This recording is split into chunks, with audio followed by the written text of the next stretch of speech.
Break के बाद आपका स्वागत है। बड़ी खबर आपको बता दें, जयपुर एयरपोर्ट पर कस्टम विभाग ने बड़ी कार्रवाई की है और तस्करी का 41 लाख रुपए का सोना पकड़ा है। 741 ग्राम सोना पकड़ा गया है। दुबई जयपुर एयर इंडिया की फ्लाइट से सोना लेकर आया गया था। गोल्ड बार के रूप में इसकी तस्करी की जा रही थी। तो आपको बता दें 741 ग्राम सोने का वजन है और इसकी कीमत जो है वो करीब 41 लाख रुपए बताया जा रहा है।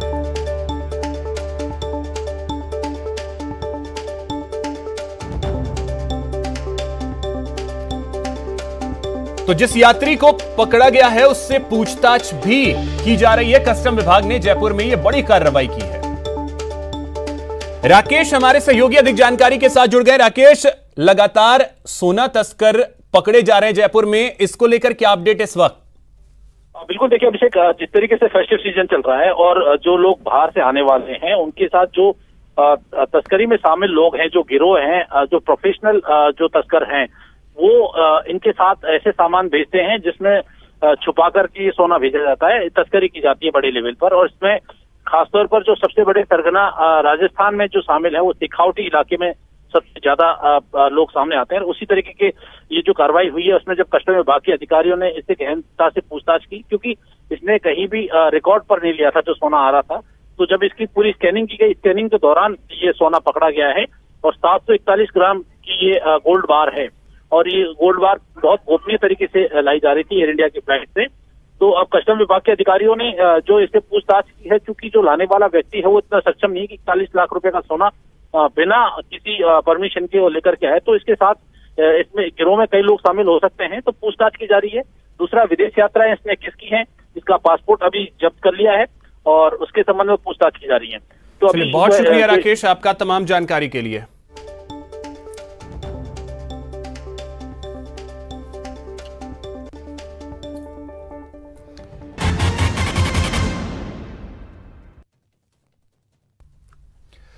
ब्रेक के बाद आपका स्वागत है। भरतपुर की खबर पीलूपुरा से, जहां पर गुर्जर आंदोलन आज भी जारी है। हालांकि आज समाधान की उम्मीद भी जगी है। मंत्री अशोक चांदना ने कल एक बार फिर पहल की थी। किरोड़ी बैसला से वार्ता की उन्होंने अपील की है। सरकार को बैसला के जवाब का इंतजार है। 8वें दिन भी दिल्ली मुंबई रेलमार्ग पूरी तरीके से बंद है।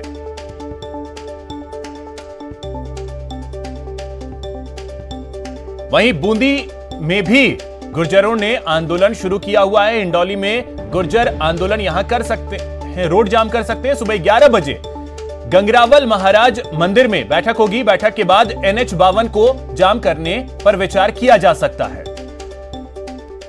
वहीं उधर कोटा की बात करें तो यहां पर भी गुर्जर आरक्षण आंदोलन का असर देखा जा रहा है। 7 दिन में रेलवे को 18 करोड़ का नुकसान हुआ है। रेलवे ने 15 लाख रुपए रिफंड किए हैं। 8000 रेल यात्रियों को रिफंड किया गया है। तो कोटा में आंदोलन को लेकर अपडेट भी आपको बताएं। आंदोलन की वजह से रेल यातायात प्रभावित हो रही है, जिसकी वजह से जनशताब्दी नंदा देवी एक्सप्रेस आज भी रद्द रहेंगी। कोटा बीना रेल मार्ग को छबड़ा में 9 नवंबर यानी कल जाम करने की बात कही गई है।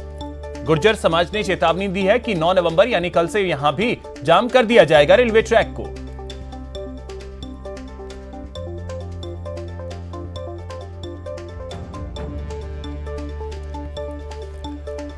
तो हमारे सहयोगी बाबूलाल धायल लगातार जब से यह आंदोलन शुरू हुआ है तभी से वो बने हुए हैं पीलूपुरा में, एक एक अपडेट पहुंचा रहे हैं। बाबूलाल, आपके पास आ रहा हूं।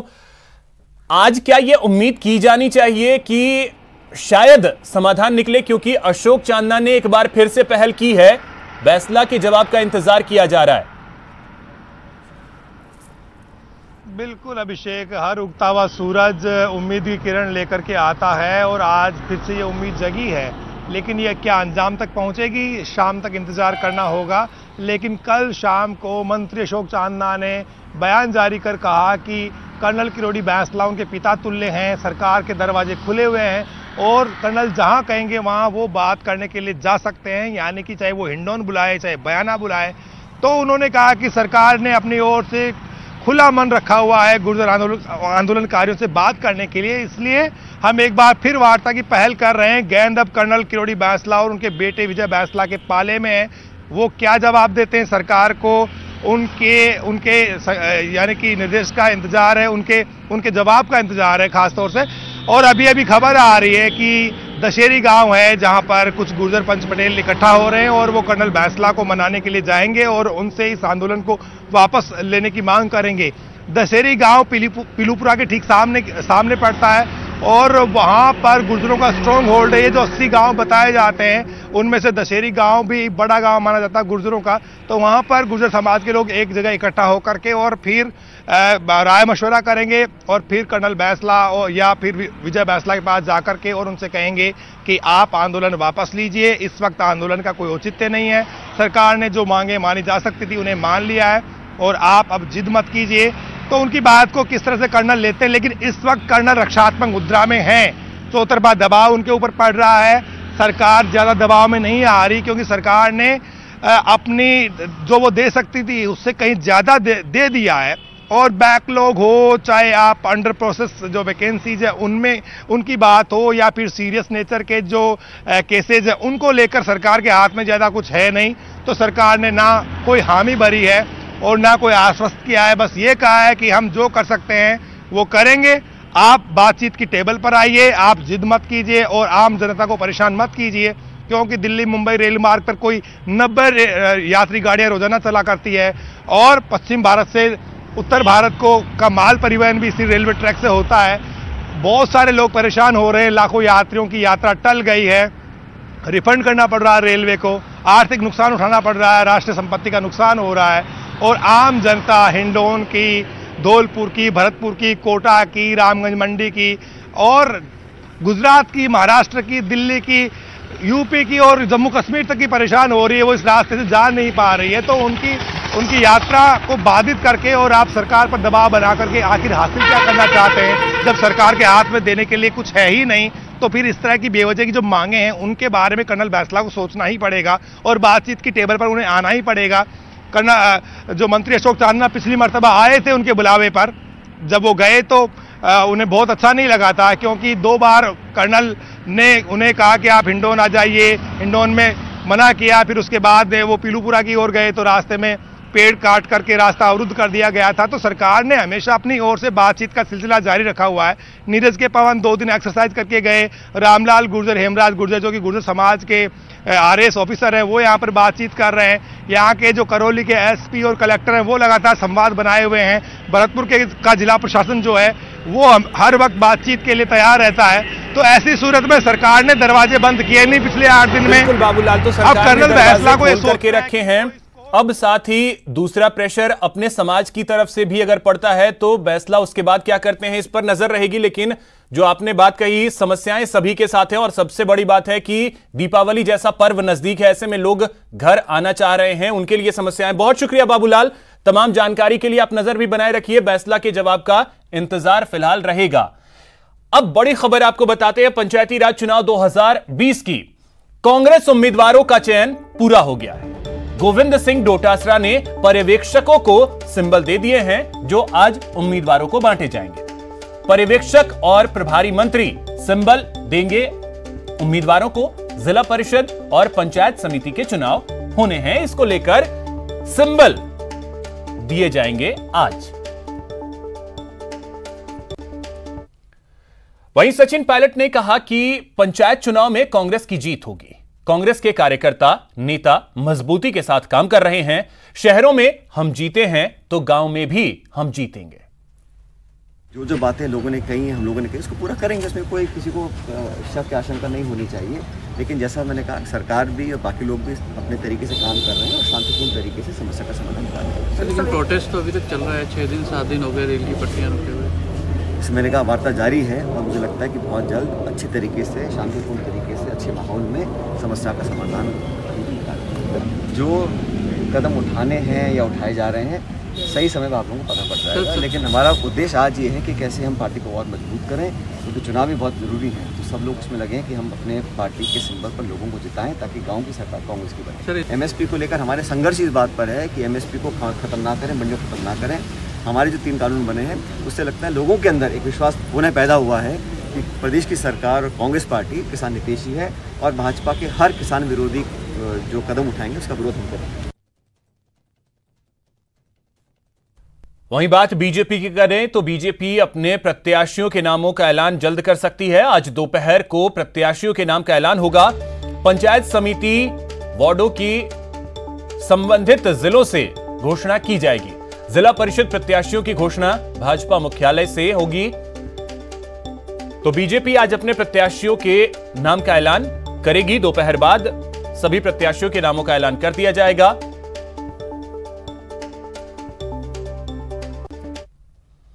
बाड़मेर में जिला परिषद और पंचायत समिति चुनाव में पति पत्नी का जोड़ा इन दिनों जिले भर में चर्चा का विषय बना हुआ है। ये हैं पूर्व मंत्री गफूर अहमद और उनकी शरीके हयात शम्मा बानो। शुक्रवार को शम्मा बानो ने सरहदी पंचायत समिति धनाऊ से पंचायत समिति सदस्य का नामांकन पत्र दाखिल किया। वहीं शनिवार को उनके शौहर हाजी गफूर अहमद ने बाड़मेर जिला परिषद से अपना नामांकन पत्र दाखिल किया है। अशोक गहलोत सरकार के दूसरे कार्यकाल में राज्य मंत्री रह चुके गफूर अहमद बाड़मेर के उप जिला प्रमुख भी रह चुके हैं और इस बार बाड़मेर जिला प्रमुख के दावेदार हैं। वहीं सरहदी धनाऊ पंचायत समिति में कांग्रेस का एक तरफा माहौल है। ऐसे में उनकी बेखम शम्मा बानो का यहां प्रधान बनना लगभग तय माना जा रहा है। पार्टी की जो भी मंशा होगी, पार्टी का जो आदेश होगा, हम लोग हमेशा पार्टी के मुताबिक ही काम करते आए हैं क्योंकि हम पार्टी के पदाधिकारी हैं, पार्टी के वर्कर हैं। तो जो भी पार्टी का आदेश होगा हम लोग उसको पंचायत समिति का चुनाव लड़ने के लिए मुझे हुक्म दिया है पार्टी ने कि आप 4 नंबर निर्वाचन क्षेत्र से उसके लिए आप लड़ेंगे। अब बात करते हैं जोधपुर दक्षिण की, जहां पर बीजेपी की पकड़ बेहद मजबूत है। 3 निर्दलीय पार्षद बीजेपी में शामिल हुए हैं। तीनों निर्दलीय पार्षद गुजरात बाड़ेबंदी में शामिल हो गए हैं। वार्ड 77 से भवानी सिंह, वार्ड 36 से दीपक माथुर और वार्ड 33 से घनश्याम भाटी ने बीजेपी का रुख कर लिया है। अब निगम दक्षिण में बीजेपी के 46 पार्षद हैं।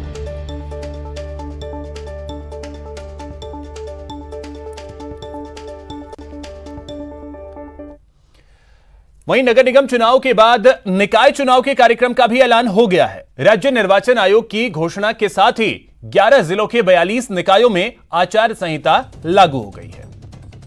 11 जिलों की 42 शहरी निकायों में चुनाव होगा।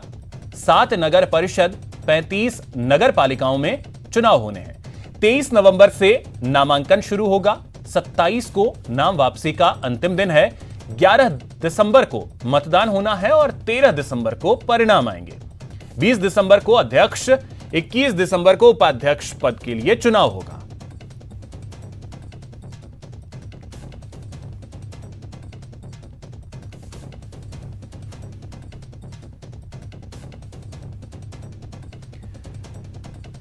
तो निगम चुनाव के बाद ग्राम पंचायत और अब उसके बाद निकाय चुनाव का भी ऐलान कर दिया गया है। 42 शहरी निकायों में चुनाव होने हैं। 2,000 रुपए लिए तो लाखों रुपए हड़प करके ये यहाँ से फरार हो गया।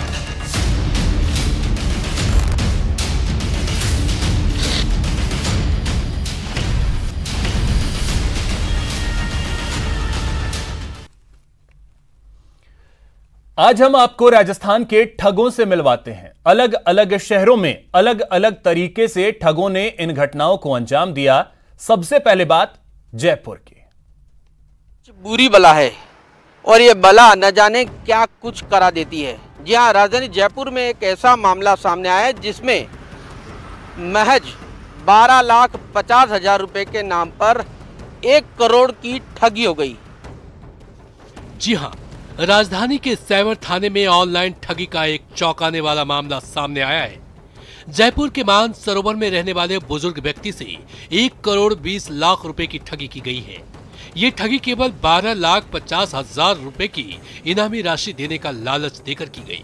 इनामी राशि के लालच में ठगों के झांसे में फंसकर बुजुर्ग ने धीरे धीरे 1 करोड़ 20 लाख रुपए दे दिए। इतनी बड़ी रकम देने के लिए बुजुर्ग ने अपनी तमाम जमा पूंजी के अलावा शेयर्स, बॉन्ड और यहाँ तक कि घर का सोना भी बेच दिया। ये जो जिनके साथ ठगी हुई है ये बुजुर्ग व्यक्ति हैं, 74 वर्षीय हैं और मानसरोवर में रहते हैं। फरवरी से लेकर के और बाद में क्योंकि लॉकडाउन हो गया तो फेब से लेकर के और जून महीने तक इन्होंने जो भी फ्रॉडस्टर्स हैं उनकी बातों में आकर के और करीब 1 करोड़ 20 लाख रुपए जमा करा दिए। पुलिस के मुताबिक 74 साल के बुजुर्ग ने ऑनलाइन ठगी का मामला दर्ज कराया है। इन्होंने शिकायत में बताया कि 10 फरवरी को उन्होंने स्नैपडील कंपनी से ऑनलाइन वॉशिंग पाउडर मंगवाया था। पाउडर मिलने के कुछ दिन बाद 26 फरवरी को बुजुर्ग के पास एक कॉल आया कि उसका स्नैपडील कंपनी से 12,50,000 रुपए का इनाम निकला है। इनाम की राशि के लिए आपको टैक्स और दूसरे चार्ज के पैसे पेटीएम खाते में 26,600 रुपए जमा करवाने होंगे। इनाम के लालच में आकर बुजुर्ग ने 28 फरवरी को बताए रकम जमा करवा दी। इसके बाद ठगों का पैसे मांगने का सिलसिला जो शुरू हुआ वो बुजुर्ग को कंगाली की कगार पर खड़ा कर दिया। इनिशियली जैसा इन्होंने बताया कि इन्होंने कोई स्नैपडील से हार्पिक पावर करके कोई प्रोडक्ट बाय किया था। तो उसके बाद में इनके पास रैंडमली किसी नंबर से फ़ोन आया। उन्होंने अपने आप को बताया कि साहब हम स्नैपडील से बोल रहे हैं और आप स्नैपडील कंपटीशन के तहत आपका चयन हुआ है और 12.5 लाख रुपए की इनाम राशि आपके निकली है। ये उस लालच में आ गए। उन्होंने पहले तो कि इसकी फाइल खुलनी है, उसके लिए पहले कोई पेटीएम में 26,000 रुपये जमा करा लिए और फिर अलग अलग चार्ज के नाम पर ये जमा कराते गए। बुजुर्ग की शिकायत पर साइबर सेल ने जांच शुरू कर दी है। पुलिस की जांच का चाहे जो अंजाम निकले, लेकिन सच यही है कि अगर आपको ऐसे झांसों से बचना है तो रातों रात अमीर बनने की सनक पर लगाम लगाए और अपना और अपनों का आर्थिक भविष्य सुरक्षित रखे। न्यूज 18 राजस्थान के लिए जयपुर से सौरभ गृहस्थी की रिपोर्ट।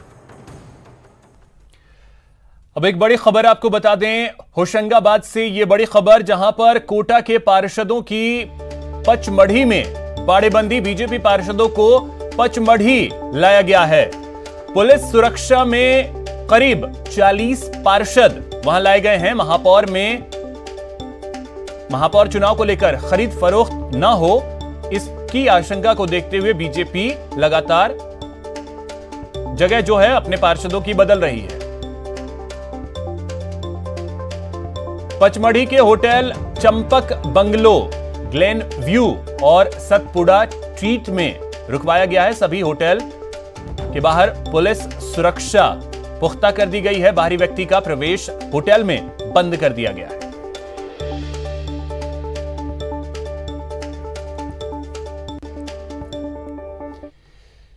क्या आप संजय दत्त के फैन हैं? संजय दत्त, स्टार संजय दत्त, अपने संजू बाबा। तो चलिए संजय दत्त के एक ऐसे फैन से आपको मिलवाते हैं जो संजय दत्त से मिलने की चाह लिए पानी की टंकी पर चढ़ गया।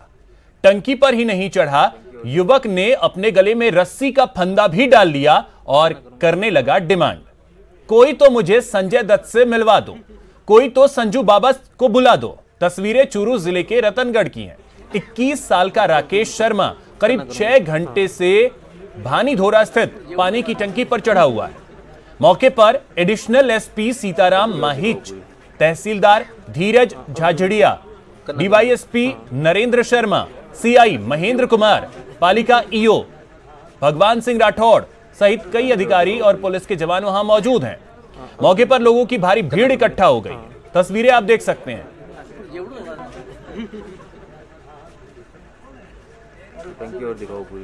तो इसकी एक ही डिमांड है कि इसे संजय दत्त से मिलना है।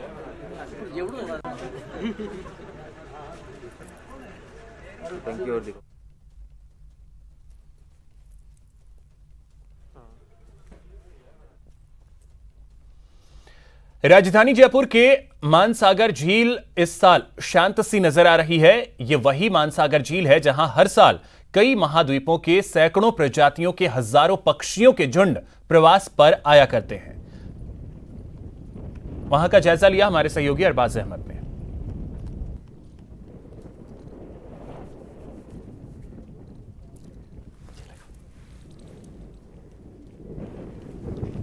पक्षी आ जाते थे हज़ारों, अलग अलग तरह के पक्षी आते थे। एक बार पक्षी नहीं दिख रहे, खाली पड़ी पूरी झील, बस इतना ही है। दिख रही है ना झील खाली। फिलहाल इतना ही, नमस्कार।